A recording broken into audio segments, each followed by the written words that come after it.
Now, these halls of Amenti are not those halls. This is his father's.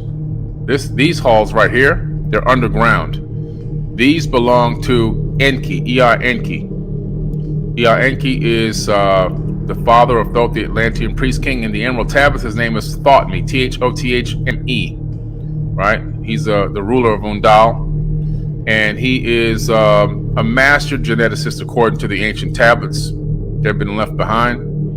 Now, what's interesting is he also had his own halls. These people, these advanced beings, they had their own rejuvenation chambers that they would go to store their own avatar bodies, that they would take the time to clone them in some way that we don't understand. They weren't cloned from existing people. They fashioned these bodies themselves, and then they would inhabit them and walk amongst men, but unlike a man.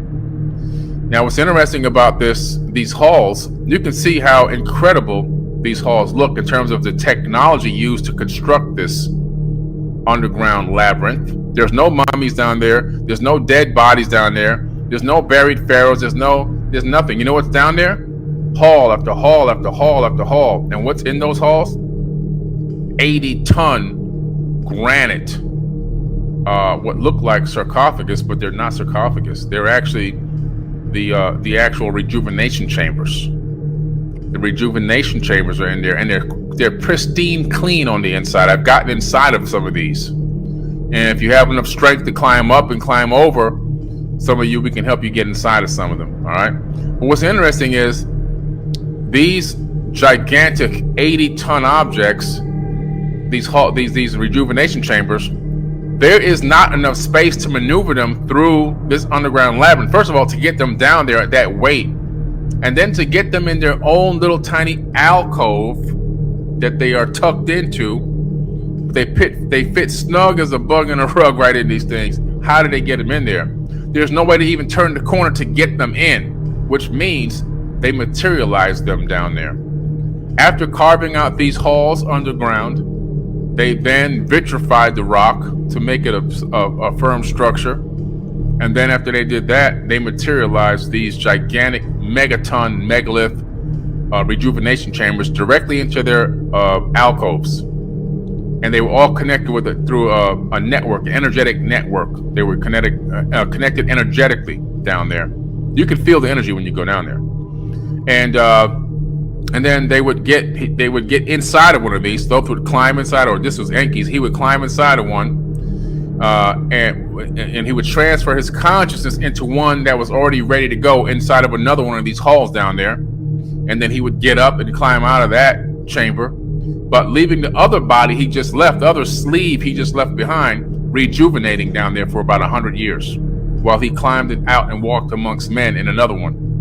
And when that one wore out or got injured or got sick, he'd go drop that one off and go into another one. They had many bodies already established and set and waiting for them to be able to just come and take a new sleeve whenever they needed one. Okay? Incredible. All right. Here is another one. You see how tight that is in there? This 80-ton rejuvenation chamber. You can't even turn the corner to get it in there. If you did find a way to get it down that deep and down the hall to get it turned into that corner, you wouldn't be able to do it. You just couldn't do it. And you can't make it down there, because to make granite top and bottom of that size and that magnitude, you would need a piece of granite probably the size of the room I'm sitting in, probably a 35 by 50 room. Just a granite would need to be that big and that massive to carve it down to the size that's here. Their forbidden knowledge, guys. I'm inside of the Serapeum at Saqqara. This place is incredible. First of all, there's things in here you wouldn't even imagine could exist. The lid on this sarcophagus is super massive. It weighs about 70 tons. The base weighs about another 80 tons. The two together, well over 100 tons of granite from Aswan, which is about maybe 200 miles, maybe 300 miles away from here.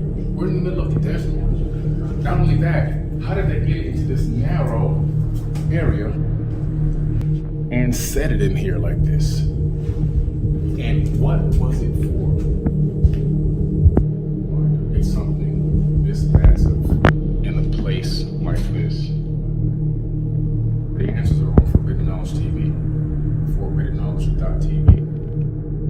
I'm in back of one of the alcoves.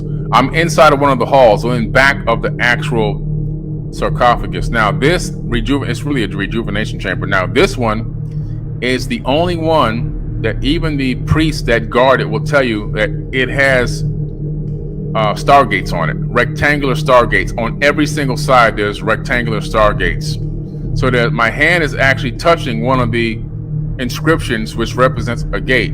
But also what it's touching solid granite that's warped as if an energy signature hit it and somehow modified or changed the atomic structure of the granite, allowing it to warp and bend without cracking. Now, I don't know if you understand granite and how hard granite is and how tough it is to even form it or shape it into these amazing shapes. But then to be able to even have anything that can dent and warp granite as if it was fluid. Now, what's interesting about this, in front of me where you can't see where the person is standing that took this photo, there's a wall in the back of that hall. Now that wall has a gigantic opening in it that you can see has been something energetic came through it and formed this opening that came through it. That beam that came through the back wall of that hall is what hit this sarcophagus, this rejuvenation chamber, and actually warped solid granite. I don't know if you understand. I wish I could make you understand. You can't warp granite. You cannot do this. You just can't. It would crack and break before it warped like this. It's wavy as if it turned into liquid. Okay? Now, what does that tell us? It tells us that an energetic beam of some type, an exotic energy beam, came through that back wall and hit this rejuvenation chamber. Now, Thoth talks about having the capability of going into his underground chambers and traveling from place to place, not only on Earth, but even to other places.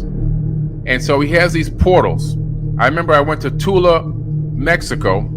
I think it was 2015. I was in Tula, and I went to his one of his homes. He has actually several homes.